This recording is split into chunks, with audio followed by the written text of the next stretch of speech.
The wait is over. The most awaited PAGCOR Photography Contest 2025 officially begins. Show us the roads, bridges, air and seaports, green energy, and technology that shape our economy. This contest is open to all Filipino photographers, professionals, and amateurs aged 16 and above. Big prizes to be given away. 100,000 pesos each for conventional category. 50,000 pesos each for mobile category. 50,000 pesos each for the drone category. Photos must be taken anywhere in the Philippines from September 17th, 2024 to July 31st, 2025. Submission period is from February 1st to July 31st, 2025. This is your chance to showcase your skill by featuring Philippine infrastructure for economic development. For more info, visit www.pagcor.ph/photocon2025 or call 02-852-11542, local 1529 or 1530. Be updated. Follow us on Facebook, X, Instagram. Your shot, our future. PAGCOR Photography Contest 2025.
Media House Express, home of news and entertainment. Kaagapay sa paghahatid ng mga pangkasalukuyang kaganapan at pagsiserbisyo sa taong bayan.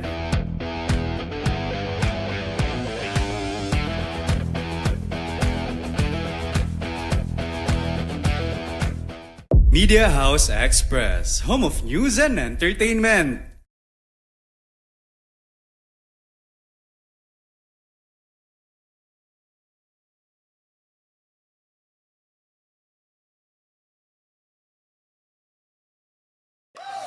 Nandito na ang ating mga ka-freshies sa programang Live Healthier, Live Longer para magbahagi ng mga kaalamang may kinalaman sa pangangalaga ng ating kalusugan.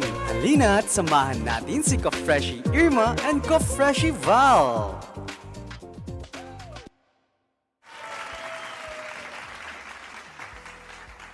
Preskong pagbati mula dito sa ating palatuntunan Media House Express. Ang ating Live Healthier, Live Longer. Ito po ang inyong ka-freshie Val Villapa, ang inyong pharmacist officially reporting for duty. Good morning mga mawat sir! Finally, mayroon na po tayong nakikitang liwanag. Nagliwanag na po ang buhay ng maraming sa ating mga kabahayan at doon po siyempre sa mga nasalanta ng mga nakaraang bagyo, no? Yan si Crising, si Dante at saka si limutan ko yung pangalan, si Emong. Ayun. Muntik nang naging Edgar Padama. Belated happy birthday, Sir Edgar Padama. And of course, ayan, para sa lahat nating mga viewers dyan, ang gusto po natin parating ang celebration ng birthday ng CEO ng True by True, ang unveiled renewal system, Miss Althea. Ayan, Villapa. Happy birthday, kapatid! Ayan. At masaya-masaya rin tayo nagkita-kita kahapon ng mga tita ko mula pa sa iba-ibang bansa. Ayan, si Tita Neneth Fernandez and si Tita Lorna Cruz. Ayan. Thank you sa palunch kahapon. Busog na busog kami and we were very happy na magkakasama tayo. And syempre greet natin ang ating mga early listeners and viewers. Diyan na po syempre ang ating ka-freshie ear Matia. Yan. And ang Tita Edna Rialino Domigiano. Syempre ang ating birthday celebrant is also watching our show. And Tita Edna, thank you sa iyong patsaa, no? Kahapon nagkita-kita kami ng mga tita ko kasama ang aking mother. At binigyan ako ng kami, no? Binigyan kami ng malunggay tea. Ayan. Na personally dinurog at talaga namang pinagtiyagaang gawin with love, punong-puno ng pagmamahal, ang malunggay tea. Alam naman nating lahat na ang malunggay is actually a treasure vault of a lot of nutrients, no? That is very good for our body, no? Meron din yung pinoprovide na nutrients na kapareho ng gatas ng ina. Kaya yan, very good ito para sa paboost ng ating immunity. And of course, marami dito mga antioxidants, phytochemical na tutulong sa ating pang-araw-araw na buhay. Ayan. So yung mga lulugo-lugo dyan, simula na kayong kumain ng maraming malunggay. Pwedeng-pwede yung iluto sa tanghalian. Ang paborito ng aking mother, ang tinolang manok. Ang pambansang tinola ng manok. Walang katapos ang tinola ng manok. Ayan, masarap yan siyempre pagka nilagyan mo nitong malunggay nga, no? At, okay. So, puro pagkain na naman yung pag-iisipan natin dahil mapunta tayo sa kainan mamaya lang. Pagkatapos ng ating palatuntunan. Siyempre, ipagpapatuloy natin yung discussion natin tungkol sa tinatawag na obesity, ano? Yung katabaan na abnormal, no? Lagpas sa normal na dapat na timbang mo at lapad ng katawan, ano? Yan ay nasusukat ng body mass index, no? No, yung kasi hindi lang na sa ating edad, no? At tangkad ay mayroon tayong mga standard na body mass index na tinatawag. So, merong obesity 1, obesity 2, merong din obesity 3. Para din yung signal storm number, no? The higher the number, the bigger you are. Mas lalo tayong tumataba. So, napag-usapan natin nung nakaraang Martes yung tungkol sa pagkakaroon ng nung tinatawag nga natin na obesity at mga scientists na nakadiskubre ng gene material, no, ng isa sa mga genetic material natin, no, ang ALK, na pag ito ay tinatanggal nila doon sa sistema, tumataas yung ating burn ng fat, no? Yung ating metabolism, no? Na-activate niya ang mga mitochondria o yung power source ng lahat ng ating mga cells ng katawan. So, itong magandang balita na ito ay ibig sabihin ma-address na nila soon, ano? Darating ang panahon, maraming mga gamot na bago na ilalabas at ito ay tututok na dyan sa pag-a-adjust ng ating genetic material para tayo ay patuloy na mag-burn ng fat at maging malusog, ano? Kasi hindi naman porket mataba ka ang dating mo is healthy, no? Mahirap. Okay naman kasi yung meron kang konting laman, but then if you are full of fat, visceral fat na tinatawag, nahihirapan ang sistema ng katawan natin na magpaikot ng dugo, no? Mag-distribute ng oxygen. Nahihirapan kumilos ng katawan. And at the same time, marami itong mga komplikasyon, lalong-lalo na ang tinatawag natin acquired na diabetes, ano? Yan. Okay, so we go to, i-rehash lang natin yung last time na binanggit ko about the presence of magnesium, no? Na ito palang magnesium, pag in excess pa rin, di ba? Could cause yung slowing down nung nag-i-interaction doon sa ating power source o yung mitochondria ng bawat cells sa katawan natin, that yung itong power plant ng ating cells na to hindi na tuloy-tuloy nagbe-burn. Okay? So kaya mabuti na babawasan natin yung presence ng magnesium sa loob ng mitochondria. Okay? They were able to unveil a small molecule drug that blocks weight gain and liver damage in mice forced to live on sugary, high-fat food. The energy keeps burning instead of stalling. Human mice quickly slim down and show no signs of fatty liver disease, hinting at a future therapy against obesity, heart trouble, and cancer tied to poor diets, no? Dahil sabi nga natin sa ating mga tagapakinig, no? Ang mga fat na to, at saka yung mga kinakain natin are major sources of the big C, no? Yung tinatawag natin cancer nga.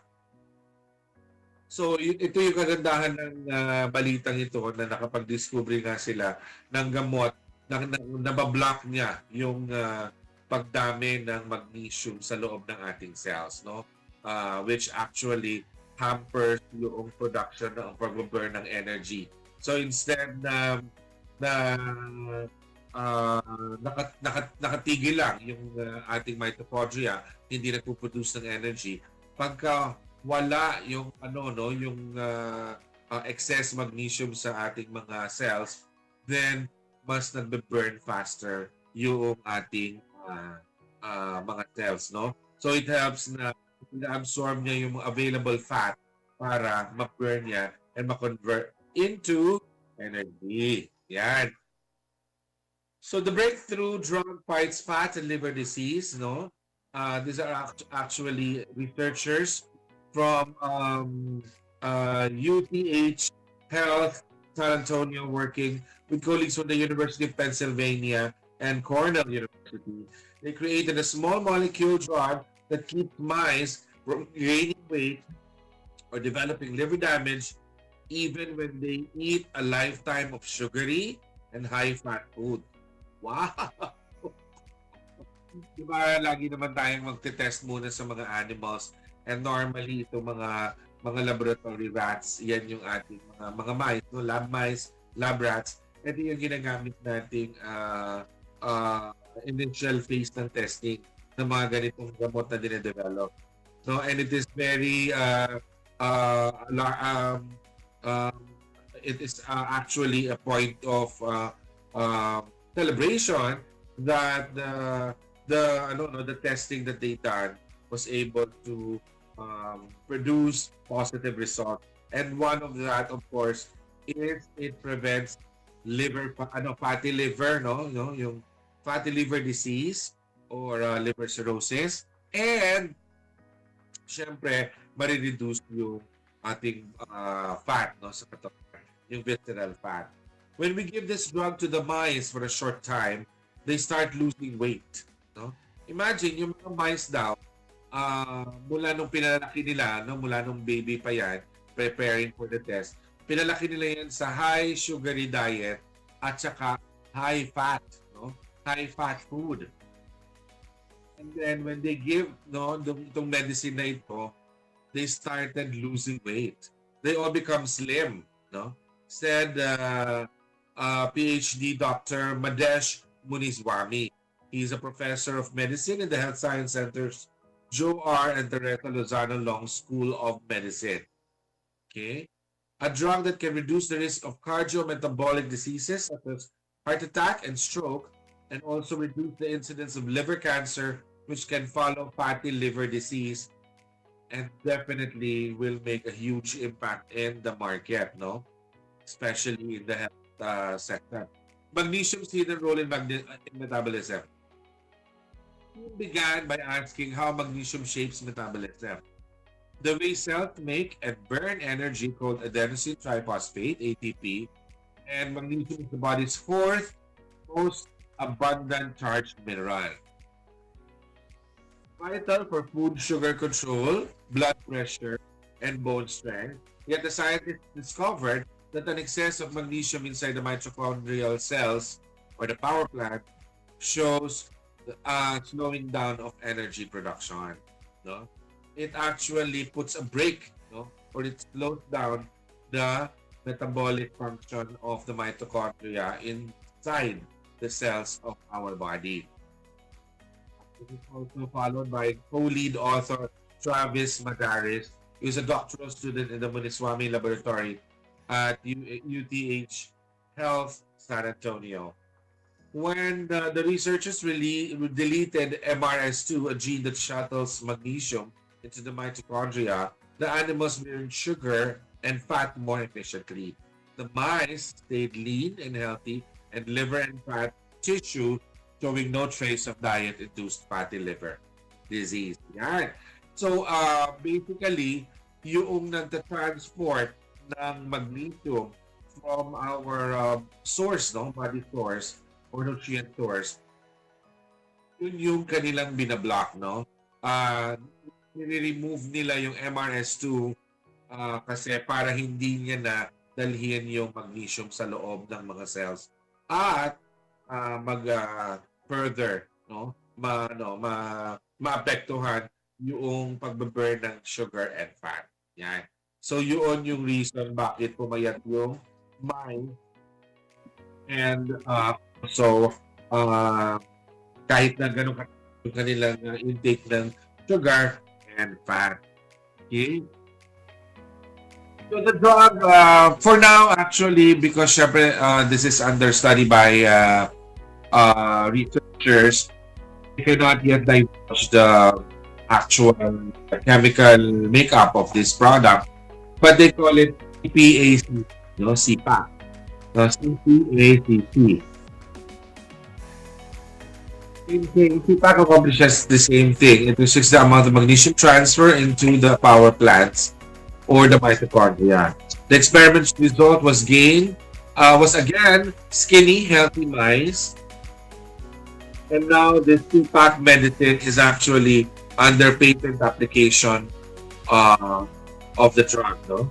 The mice served as a model system of long-term dietary stress precipitated by the calorie-rich, sugary, and fatty Western diet. The familiar results of this stress are obesity, type 2 diabetes, and cardiovascular complications.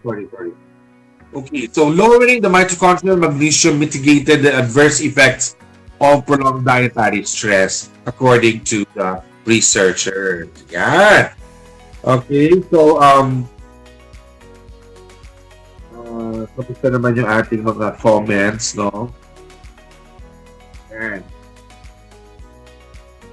Hi, good morning din and happy birthday daw, Thea. Alright. So, another study, no, from SciTech Daily, which is a report of this breakthrough, no, scientific breakthrough, is a significant advance in treatment of obesity, which cuts body weight by 20%, no?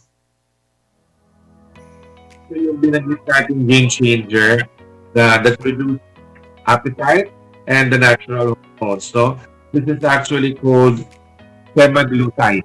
Yan. Namin ko na yan nung last episode natin that actually mimics the natural hormones that produces or induces burning ng fat sugar and also reduces your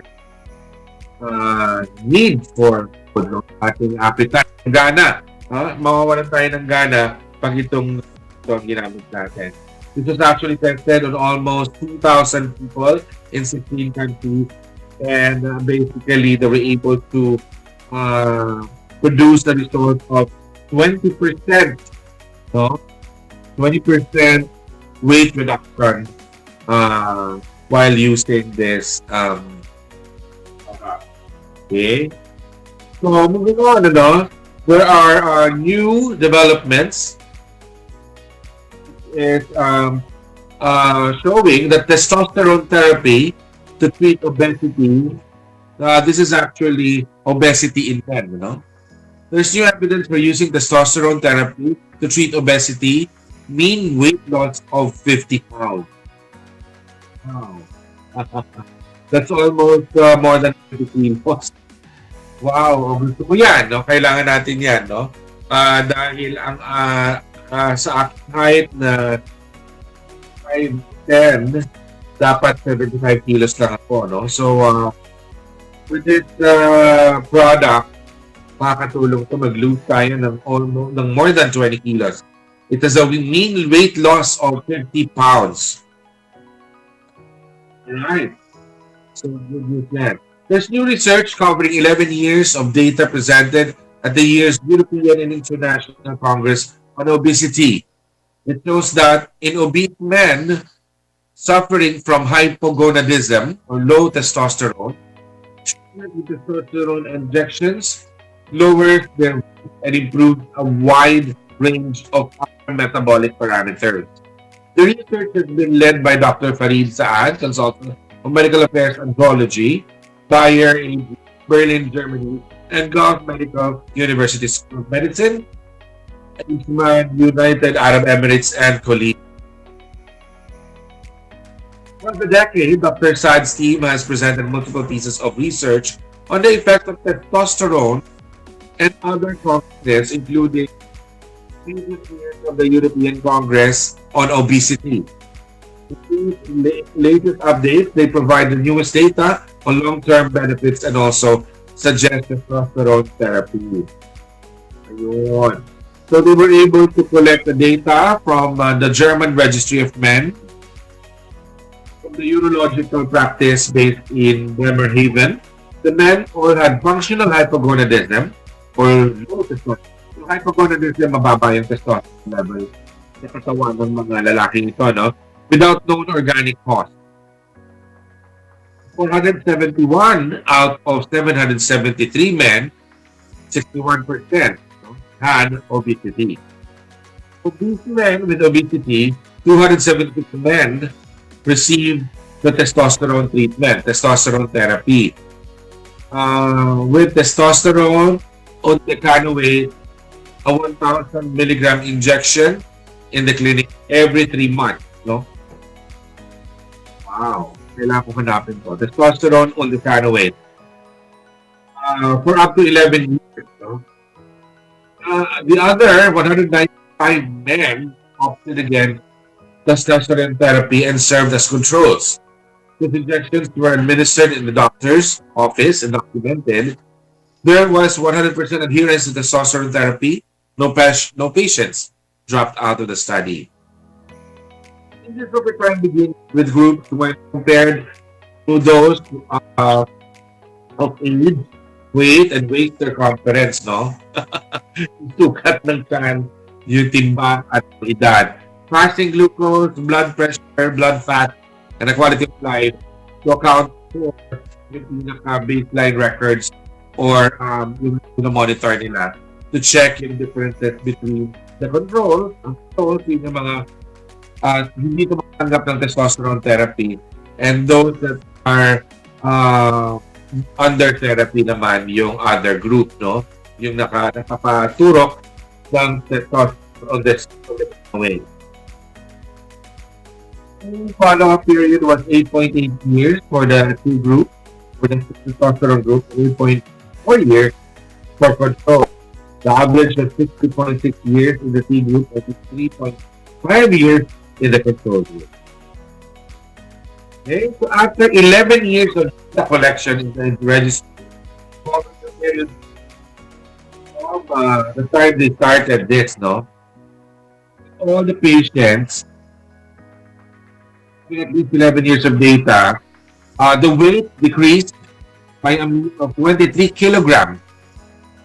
The T group from 114 kilograms to 89 kilograms before adjustment, and 87 kilograms after adjustment for the baseline age, weight, circumference, weight, fasting glucose, systolic and diastolic blood pressure, and total cholesterol, high density level, high density lipids and low density lipids, triglycerides, and the quality of life scale. No?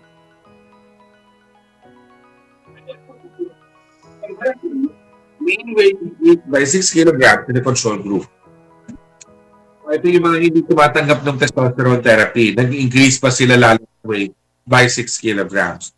The results was similar with the testosterone group losing an average of 20% body weight, whereas control by 6%. Okay, so on the weight circumference, nagkaroon ng decrease of 13 centimeters. Wow, that's a lot. And those receiving testosterone therapy, and increased by 7 centimeter in the control group. Body mass index fell by 7.6 points in the T group, and 27, and while increased by 2 points in the control. No? Yung mga hindi tumatanggap ng testosterone, tumaas pa lalo sila ng 2 points. Bumagsak ng 7.6 yung mga tumatanggap ng testosterone therapy. So, in short, no, basically, a total of 156 men in the testosterone therapy group have type 2 diabetes and at baseline defined as glycated hemoglobin. No? Further, 43 patients developed T2D during the study, meaning almost all 85% of control patients had T2D after 11 years of follow-up. No additional patients in the testosterone group developed type 2 diabetes. No? Yeah. T2D type 2 diabetes, basically. Yung mga nagpa-testosterone therapy, hindi na sila nagkaroon ng, hindi na nag-develop further into type 2 diabetes yung kanilang mga blood sugar. Dr. Saan says, long-term testosterone therapy in hypogonadal men resulted in profound and sustained weight loss, which may have contributed to reductions in mortality and cardiovascular events. Untreated men with hypogonadism gained weight. Yun. Okay, so I will take you on this episode if in the case, no, we've product this already out in the market, and if this treatment is already in the Philippines. Kasi this treatment was conducted in the US, so let's hope that they already offer this to the Philippine market. And we just have to be tested if we actually have if we are actually a case of men who are experiencing low testosterone levels or hypogonadism. Okay, next. Next update naman tayo, no, in terms of obesity. Yan.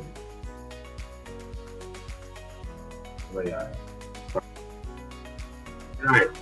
So according to new studies, no, lipoic acid supplements help overweight people lose weight in clinical trials. Okay. So this is already conducted in humans. Compound given as a dietary supplement to overweight but otherwise healthy people in a clinical trial caused many of the patients to slim down. And the research by Oregon State University and the Oregon Health and Science University showed this result. The research published in the Journal of Nutrition analyzed the effects of 24 weeks of daily 600 milligram doses of lipoic acid supplements on 31 people. Right. So again, people, yung mga nakarinig nito, no, basically baka bigla na lang magbilihan ng lipoic acid, no?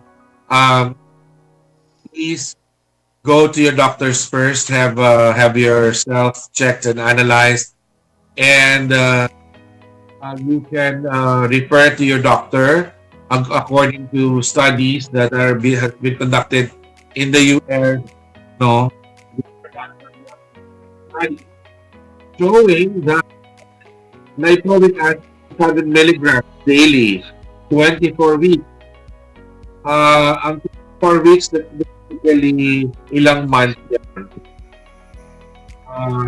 24 divided by 4, that's basically 6, no? 6 months. Alright. So 6 months treatment ng 600 milligram dose once a day of lipoic acid supplements to 31 people with a similarly sized control group receiving a placebo already produced results published in the Journal of Nutrition that they have lost weight, no? Or trimmed down. The data clearly showed a loss in body weight and body fat in people taking lipoic acid supplements. And Ball Gray, Director Emeritus of Oregon State University's Linus Pauling Institute and one of the scientists on the study, particularly in women and in the newest or heaviest participants. So, birthday girl, birthday celebrant. Kaya i-research mo ito na maigi, ha? Kanina yung sa aking binigay kong update is sa testosterone treatments, therapy for men. Ito naman would be good for women. Okay?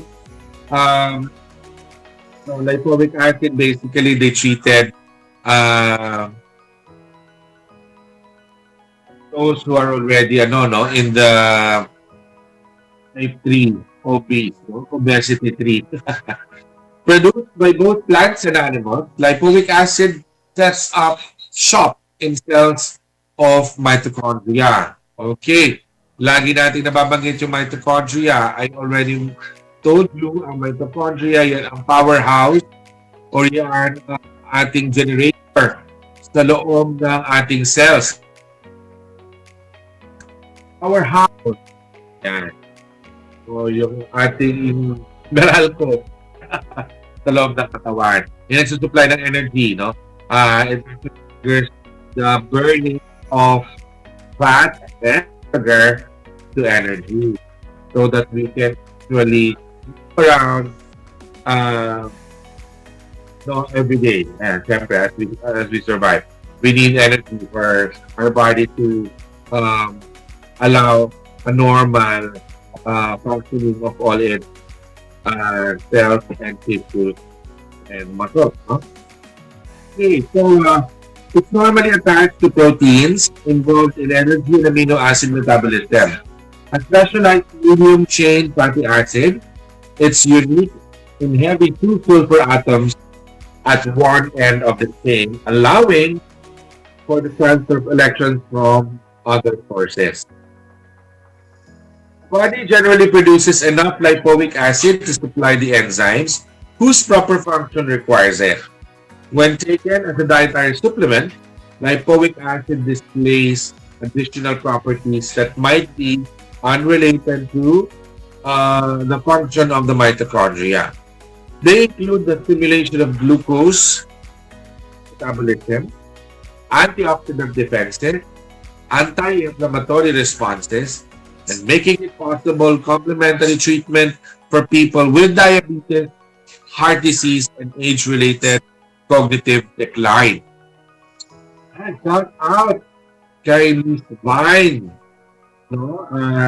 This helps people, no? Lipoic acid supplementation please consult with your doctor because it helps people who are obese, who have acquired diabetes, heart diseases also, no? Yan. So I think this is also good for my tita who are already beyond 60. No, lipoic acid also helps improve age-related cognitive decline. Meaning, yung early onset dementia, yung pagiging kalimutin, yung pagiging nahihirapan tayong mag-absorb ng mga pinag-uusapan. Ayan, lipoic acid is a good supplement, no, for women. It would also be helpful in men, no? Scientists have been researching the potential health benefits of lipoic acid supplements for decades, and including how it might enhance healthy aging and mitigate cardiovascular disease, said Alexander Michael, another Linus Pauling Institute scientist involved in the study. In both rodent model and small-scale human clinical trials, researchers at the Linus Pauling Institute demonstrated the beneficial effects of lipoic acid on antioxidant stress, antioxidative, or what we call oxidative stress, lipid metabolism, and the circadian rhythm. No? Nakakatulong ito, I repeat, no? Doon, lipoic acid help oxidative stress, no? Lipid metabolism, pag-burn ng ating mga fats, and pagbabalik ng circadian rhythm natin, no? Yung tamang cycle na pagtulog, pag-gising, etc., etc. Mayroon po tayong caller lang na atin munang pinaano. Okay. So, many clinical trials, including other studies, use lipoic acid have focused on volunteers with pre-existing conditions like diabetes, making it difficult to determine if lipoic acid supplements simply act as a disease or have other beneficial health effects. Ayan. So, many previous studies have used the S form of lipoic acid. It's a product of industrial synthesis and not found in nature. We only use our form of lipoic acid or the form that is found in the body naturally. That's what our form, no? Ito yung nagkakatawan na natin. Yung S, yung synthetic form of lipoic acid. So, remember, lipoic acid is available is also produced in plants and animals. So, this actually can be taken from by eating properly, no? Vegetables and yung ating mga meat product. But make sure that the supplementation of lipoic acid that you're taking are from natural resources, because the study only conducted the test, no, using the R form or yung naturally available form of lipoic acid, naturally produced lipoic acid. At the end of the study, some markers of inflammation declined, and findings also suggest that lipoic acid supplementation provides a mild reduction of oxidative stress and is not a perfect panacea, but our results show that lipoic acid supplements can be beneficial. Yeah. Okay, so basically, tulong yan, no? It induces the lipid metabolism. Okay. So, we're done with our issues on our topic on we call obesity, no? I gave some new studies that already past findings, no?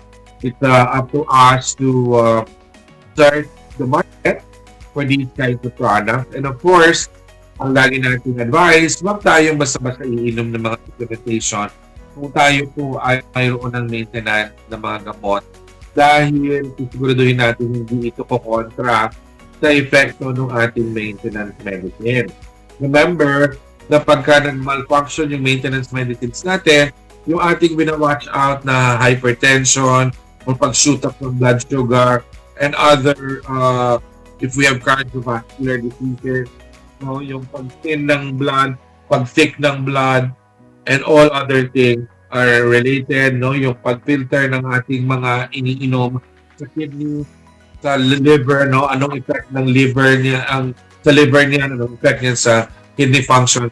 Kung lahat yan na-clear out natin, na wala naman siyang ganung bad effect, then we can already, of course, we have to clear this out with our doctors, no? Then we are already okay to take them. Then, iniresenta na sa atin yan ng ating doktor. Then, doctors nowadays are actually studying also these new modern findings, no? Scientific breakthroughs that are naturally sourced. And as long as it produces, no, or there are evidences of clinical results conducted on humans and other regulatory agencies, international regulatory agencies like the US FDA or other drug regulatory bodies internationally, pagka nakikita sa kanila, mas madali na sa ipa-approve, no, sa FDA natin dito. Of course, these findings or modern innovations or drugs or molecules are not produced locally.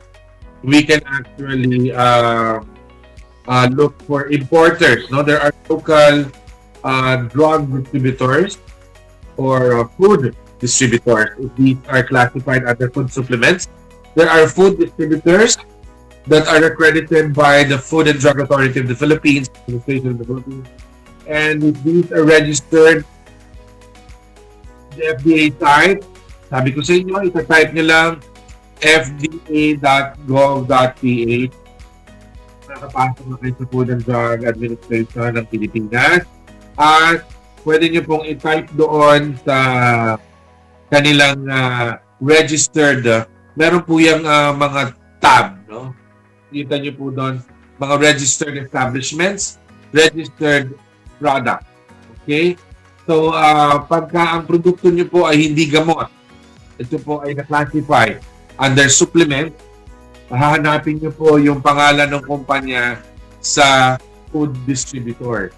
Pagka ito naman po ay mga drug importers, no? Sa mga drug distributors or drug importers po kayo or drug traders po kayo maghahanap ng registration nitong mga kumpanya nito. Lalabas po yan sa pag doon sa pinaka-search tab, pag tinype niyo yung pangalan ng kumpanya, lalabas po yan kung siya ay rehistrado. Kung hindi po, data not found. So, ibig sabihin, ang kumpanyang yan ay hindi legitimate, no? So, huwag kayong basta-basta bibili ng kanilang gamot na dinidistribute, no? These are illegal drugs.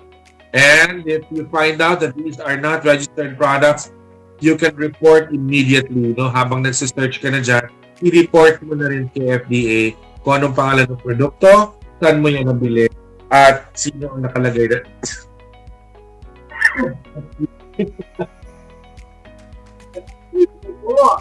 Ayan.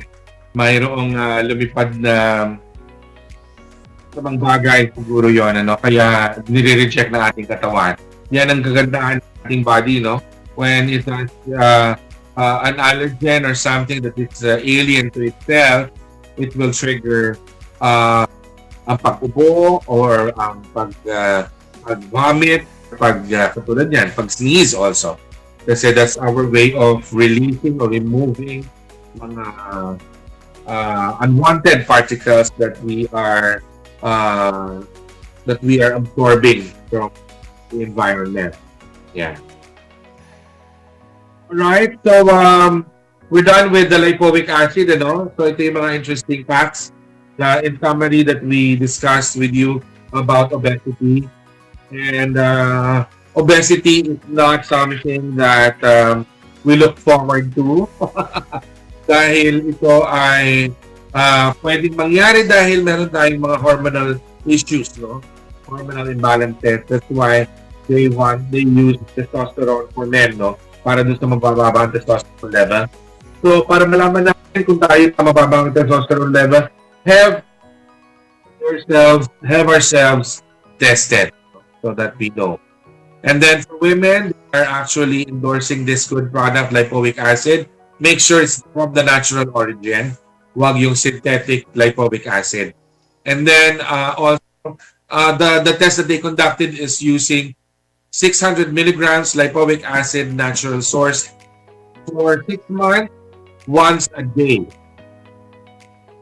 Then testosterone on the kind of weight naman, we will have to check if this is already available in the Philippine markets. If not, we can refer to our urologist, no? Yung mga urologists na yan, the doctors specializing on the male reproductive system will be able to help us address these issues. Maybe we are gaining weight because we are not, we lack testosterone levels. So yung gene therapy and the other one that's under patent study, so we have to look for that, no? And I will update you on our next episode. So, nalaman ko yung brand name or if these are already products available in the market, so we can help people who are experiencing this problem. Obesity is a problem because it causes health problems sa atin. Right? So, quickly na lang, no? I would like to update you lang on the global risk that was issued by the World Health Organization. Ang ating World Health Organization issued a public announcement last July 23, no? It was 6 days ago on the outbreak of chikungunya virus. It's actually being posted or posting a global risk, no, for another pandemic. The World Health Organization warned last Tuesday, July 23, a major chikungunya virus epidemic risks sweeping around the globe, calling for an urgent action to prevent it. The World Health Organization said it was picking up exactly the same early warning signs as in major outbreak 2 decades ago and wanted to prevent a repeat. Chikungunya is a mosquito-borne viral disease that causes fever and severe joint pain, which is often debilitating. No? Halos hindi ka na makatayo, makalakad dahil sa sobrang joint pain mo. And you have fever also. So those are the symptoms, no? So para din tong dengue, no? Na galing din sa mga lamok. So please, we encourage everyone, no, to look at their mga lalagyan, mga storage vessels or mga pot, mga plant pot, yung mga receivers ng inyong mga paso. Di ba minsan meron kayong lalagay dyan na parang plate para i-receive yung excess water na ipinang-dilig ninyo. Make sure na yan po ay laging walang laman, no? Yung ano na yan, walang tubig kasi dyan po manganganak yung mga lamok at dami na naman sila. Chikungunya is not a disease that is widely known, but it has been detected and transmitted in 119 countries globally, putting 5.6 billion people at risk. No? It means to 119 countries na to already has the strain of mosquitoes that carry chikungunya. So, ingat tayo guys dahil meron ng outbreak na ito. And we are seeing this pattern emerge, no, according to World Health Organization, at the beginning of 2025. Reunion, Mayotte, and Mauritius have all reported major chikungunya outbreaks. One-third of the population of Reunion is estimated to have been infected already, she told a press briefing in Geneva. Ayan. So, guys, again, the same way that we address the problema ng dengue, no, will be the same way that we can address this prevention, no, of the spread of the chikungunya virus, no. We will update you next Tuesday, coming Thursday, no, for other updates in terms of preventive measures as well as availability of vaccine for the chikungunya virus. Okay, and how the Philippine government, is preparing for this warning that was already called out by the World Health Organization. All right. So it's already 12 o'clock in the afternoon and nagpapasalamat po tayo sa ating mga taga-subaybay at sa ating mga supporters, to Jura Fresh Philippines, and also to Chew by Chew Unveil, and also H Premium brand chili garlic oil. Also, of course, to Ivet Realty and Francor for supporting Media House Express. And also, I would like to thank yung iba nating mga listeners na tuloy na nanood, no? At I hope you can share this with your friends so that, especially those who are already facing or are already obese, no? Para they know that there are still other options to take to be able to reduce that body weight or body index overall, no? All right. So, yun, magkita-kita po tayo ulit sa susunod na programa. And of course, tiyanan nyo po ang maiinit balita, no, na kasing lakas ng bagyo ang balita ng bansa na ihatid sa atin ni Alan Fabio Obrero. And of course, lagi natin pinapaalalahanan na ang ating kalusugan ay ang ating kayamanan. So, stay healthy. Again, happy birthday, Thea. And we all wish ourselves, no, good health all the time, and stay positive. Okay? Kaya naman, dito sa MHE, kami nagtawag. Nandito na ang ating mga ka-freshies sa programang Live Healthier, Live Longer para magbahagi ng mga kaalamang may kinalaman sa pangangalaga ng ating kalusugan. Halina at samahan natin si ka-freshie Irma and ka-freshie Val.